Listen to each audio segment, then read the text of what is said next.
Yeah, we'll have us both. Come on, what are you talking about? I'm still rolling. Well, I'm just saying. You actually think I'm going to edit that out? Yeah. No!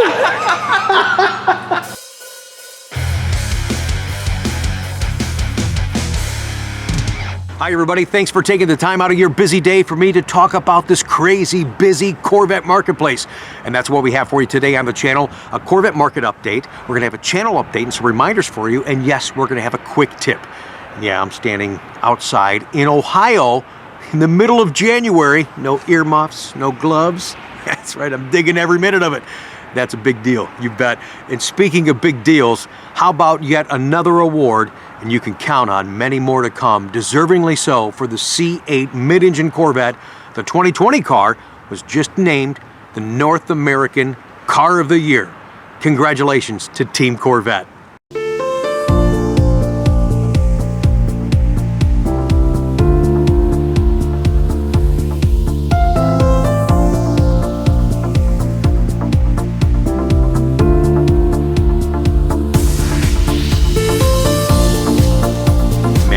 Fantastic. And I told you guys, things are moving forward. This is getting real. And before long, you'll be driving your C8 mid-engine Corvette. You're going to see what everybody's talking about is true. Market-wise, as far as ordering, we got another order cycle coming up this week for you guys. And what that means is General Motors will give us a little sprinkling of our allocation from the total number. They'll say, well, you can have this many right now to release and send to production control. We had talked about right now that just about everything is available for ordering, even some stuff that you're not finding on the configurator, some things that aren't available just yet that should be coming out late Q1 into Q2 are going to be the full carbon flash ground effects kit, the rocker extensions in carbon flash, the rocker extensions in visible carbon fiber. So that kind of stuff is still on hold, and you can't, if your order's released, say this Thursday, you can't add it later on the order. You can buy it through parts as an accessory, but you can't get it on the order. Another thing that's coming from Chevrolet, I wasn't going to talk about this, just going to mention it briefly. There's still some questions, I guess, from a lot of you and a lot of us as dealers. So we're getting a letter from Chevrolet, hopefully sometime this week, talking about when 2020 model year ends and 21 will begin. And I think, I'm trying not to read too much into that because I could. Because I've been through this before, but I think because what we were told a long time ago is that the model year break would be in September timeline, which is totally different as it's been over the years, which would end like in the end of June into July, and then they would start the next model year. This might work out well because it was always hard. You would say, you know, like this year, if you had a 21 on the lot in August, and people would say, well, isn't it still 2020? Yeah, so when you're doing it in a late fall, then it becomes a little more transitional, believable, you know what I mean? So that's coming up. When I get that letter, we'll let you guys know. All right, some channel reminders. We've been really busy on the channel promoting this car, having fun with you guys. A couple of vlogs I did recently I don't want you to miss out on. Last Friday, we give you an opportunity to win the whole coin set thanks to our customer Steve that sent those to us. But I'm making you work for it by guessing what I have so far on order is the most exterior color. I told you guys it's gonna be a little different than what you think. Some good guesses so far, so keep those coming. There'll be a link down below in the description so you can view that video, submit your entry, and make sure you're subscribed to the channel so you're eligible to win. And in that video that we're gonna air for you Friday telling you the winner, I'll tell you what the most exterior color ordered so far is, as well as the package breakdowns from 1, 2, and 3. And this one shocked me a little bit. I mean, what I predicted would be the most popular package is true, but not to the percentage I thought it would be, but it's at the early stages of this, so we'll see how it all shakes out at the end of the year. Oh, and one more channel update, and yes, you're probably saying, Rick, are you reading notes? Usually you're just right off the top of the head. Man, I've been camped out in front of this computer trying to get back to as many emails as I can. Man, 14 hours yesterday, bam, bam, bam, bam, bam, bam, bam, bam. And I'm a horrible typist, and my mind is mush. So yeah, I've got the cheat sheet right here. So the channel reminder is our video from Sunday on the Coffee with Conti. Great delivery with our friend Carl from North Carolina. He's giving his Grand Sport tires up for donation. The winning bidder will announce this coming Sunday. The money we get from that will be donated to the Wounded Warriors Project on the behalf of Carl. Thank you so much, you guys, for participating so far. And it's bizarre how the bidding is going. It's like you guys are communicating with each other on the channel. I kid you not. It's like the Price is Right, man. Somebody sent in a bid already of 1,002, then 1,003. I'm like, that's like the Price is Right, really? And then the highest bid, well, it started at 1,200, and then some guy out of the blue emails 1,201. So currently the top bid for the tires is $1,201. Keep those bids coming. I really appreciate that support. The money goes to a great cause, the Wounded Warrior Project. Now keep in mind, to submit a bid for the tires, don't do that down below in the comment of this video or the video from Sunday. Email that directly to me. And for those of you that had asked and said, hey, what's the size of the tires? Well, here you go.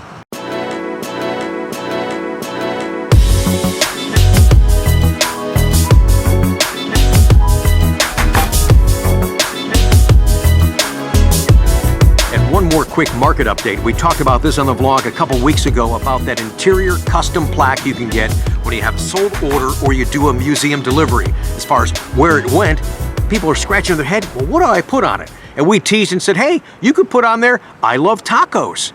It's raining tacos from out of the sky, tacos. There you go. Or you can put what's most appropriate, and our customer Jim said so, thanks, Zora.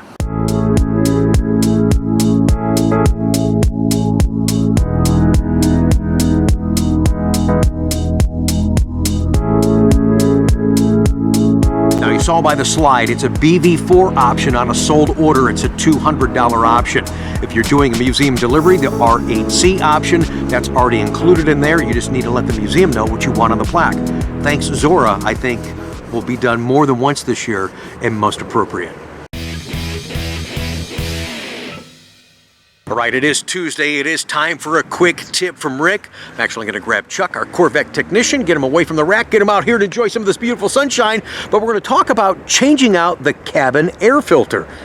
Many of you said, I don't even know I had one. We're going to show you where it's at and when you're supposed to change it. You called it a what? I work on this here commode. Commode. Plus the bolt. You didn't think I was going to turn the camera on. I caught him screwing around. I'm like, hang on, I'm sorry, what was that? He's like, nah, be careful when I got this camera on. Yeah, right. You can put that on there. Fuck yeah, we'll have us both.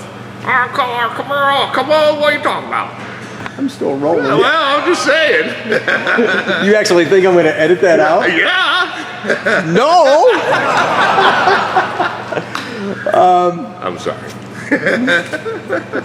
See, he's a bigger idiot off camera, and I caught it on camera, so there you go. That's why we get along so well. Exactly. This is our Corvette technician, Chuck, and a couple of you guys have been writing in and saying some nice things.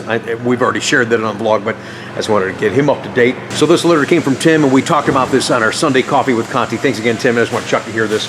I'm so impressed with your Corvette passion. I've been equally impressed with Chuck, the Corvette technician. I only hope my dealer has a Chuck on staff. So these people love you, man. And then Phil just sent in, he says, Rick, I'm going to give this new C8 mid-engine car a couple of years before I jump in with both feet.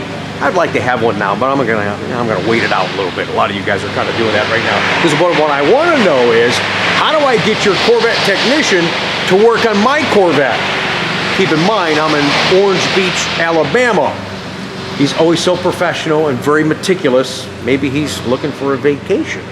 Come on down here and work on my car. Road trip, baby. He'll be careful. He'll do anything. All right? Actually, Chuck's going to help us with our quick tip from Rick today. So let's go outside and talk about that cabin air filter. Okay.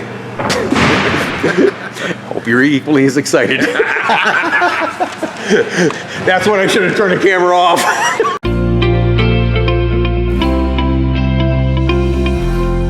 Right, so when it comes to the cabin air filter inside your Corvette, many of you didn't even know you had one. So if it starts to stink inside your car, it might be time to change it. But the owner's manual tells you check it every 7,500 miles. My recommendation would be at least, have it looked at and possibly changed every year. Some folks are on a 2-year program. A lot of that, I guess, depends on the usage and the wear and tear on the car. A lot of you guys say 7,500 miles. Heck, it'd take me 3 years to get that. No, you need to be driving and enjoying your car. You got some input on what we're talking about here? Well, a little tidbit. The only place I've ever found a mouse nest is in the passenger air filter. Oh my gosh. They like to get in there and live. Yeah, so when the cars are sitting there, Uh-huh. yeah, so I have it checked. So that's as far as the owner's manual stuff. So it's a little bit different if you have a dry sump system or you have a non-dry sump. So Chuck and I are going to show you both right now. So what do you think? Can a customer do this by themselves? Yeah, possibly, yeah. Probably a little bit easier if you don't have the dry sump. Oh, You don't have that line coming across. Right, All right. exactly. All right, so let me get in position here. This is a non-dry sump system, and what we're talking about here, guys, dry sump would be a Z51 car, Grand Sport Z06 or ZR1. Yeah, the only thing you got here is the coolant tank, no oil tank in your way. Okay, all right, so right down in there, guys, is where the cabin air filter is. You see these 3 little hooks. Yes. You pull up on them one by one. Okay. This panel comes down out of the way, just like so. And there's your cabin air filter. Okay. And that, what do you just grab the frame of that thing and just pull it forward? Pull it out. The problem is this thing kind of goes in and up and down. Okay. So it's kind of horseshoed in there. Right. So you got to be careful not to fold the filter up. It actually, you have to kind of work with it slow and work it up in position. Okay. But if you look, you can see it on this end here, how it kind of goes up. So you get the kind of goes up and over. Oh yeah, I can see that kind of curves a little bit. Yeah. There. Yeah. But that's all there is to it. All right, so a non-dry sump car, that looks pretty easy for a customer to do. Yes. All right, this one might require you. The problem now is you have more than just the coolant reservoir tank. You got your dry sump oil tank here. You got the PCV lines that run across in front of it. All this stuff has to come out of your way, and you have to be extremely careful not to damage any of these lines. Okay, so this stuff all has to be disconnected so you can actually pull it out like we were going to do before. Yep. You don't have to do that now, but that's basically what I wanted to show folks, that it is Right. a little bit more meticulous, a little bit more involved. You do This have to be line's got careful. to come out of the way. This line's got to come out of the way. You got to be careful because this one won't come clear out of the way because it connects right there. So you got to work around it. But it's the same process. You got 3 of the wire clips that hold that panel in place. And it's just a little tougher. I've talked to some people and they've actually disconnected this clip. Do you advise doing that? Yeah, you have to. Oh, you do have to. Okay, I'm sorry, I misunderstood. Yeah, if you look, this thing has a squeeze on the bottom side. You push in on it. The way this thing works, you can see that's kind of offset. Yes. When you push on this, see how it opens that up? Gotcha. And that's what releases the line. Oh, okay. But that all. So that's a little bit easier than I thought it would be for folks. Yeah. But still, you got to be careful with the line. You don't want to break it. Crap. And you want to make sure it gets all snapped back together tight and snug. This one's got to come off. This one's got to be disconnected. And then you just got to work around the stuff. Okay. Any other special recommendation as far as checking the filter? I mean, like I said, the owner's manual says at least take a peek at it every 7,500 miles. I say at least once a year, because I know a lot of folks don't even drive that much in a year. Exactly. You know? You're coming up on the season, you're going to start to see a drove of the cars come in for service, and of course the C8s are going to be right behind them. Yep. And like I said, when you start to get a funky, nasty smell, I've had 2 or 3 of them, it's because the mice have made a home in there. All right, fantastic. Now, if I ever catch you calling a Corvette a commode, you and I are going to have a problem. All right, thank you, Chuck. Thanks for joining us on a quick tip from Rick. Hey, and don't forget, on the channel, we've gotten an opportunity for you through Sunday, Saturday night actually, to make a bid on those tires donated from our customer, Carl in North Carolina. The winning bid, all that money goes to Wounded Warrior Project. Email me that bid, and of course, if you want to continue to make a guess, check out that link down below we were talking about earlier today to guess so far the orders we have in for C8 Corvette. What is the most popular exterior color? And you'll be in the running to win that full set of collector coins for the 2020 Corvette. What do you think so far as the exterior color? What's the most ordered color so far? I don't know. When we was out there in Vegas, I liked that bronze. That Did you? bronze may not look like a good color in small pieces, Right. but when you put it on a 2020 Vet, Yeah. it's pretty bad. All right, now I said, what do you think is the most ordered? Well, not one you liked. That's what everybody's doing. It's like, I like this one. No, what is? Well, you know, You're not thinking like a marketing guy, but the Zeus bronze did look really good Yeah. in person. It was stunning. you can't I hardly agree. beat the red. Everybody Yeah. likes the red. Yeah. Yeah, red, white is really good. Absolutely. Silver's been real popular lately too. I don't doubt that. All right, fantastic. Well, we're going to have that answer for you guys on Friday and then announce the winner. So thank you again for joining us. Don't forget to check out those links down below in the description. Appreciate your support. Subscribe to the channel if you haven't already so you're eligible to win those prizes and so you don't miss an upload, because there's a lot going on right here on this channel and it's all about Corvette. And right now, let's check out your beautiful rides.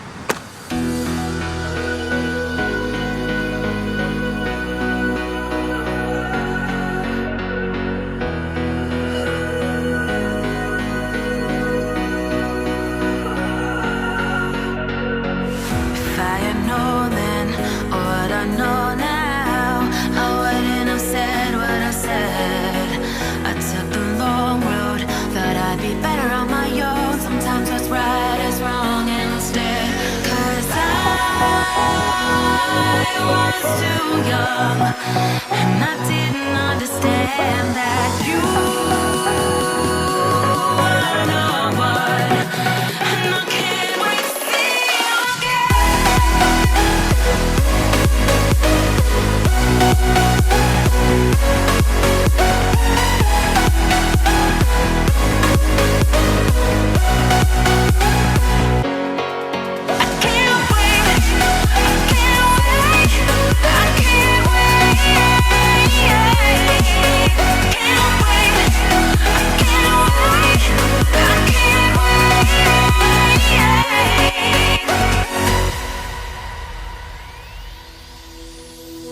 hindsight is fleeting, when your heart's bleeding, and all you can see is red, till you discover it is within each other to forgive and make amends. If I had known then what I know now, I wouldn't have said what I said.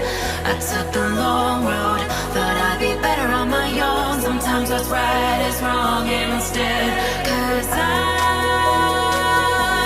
was too young, and I didn't understand that you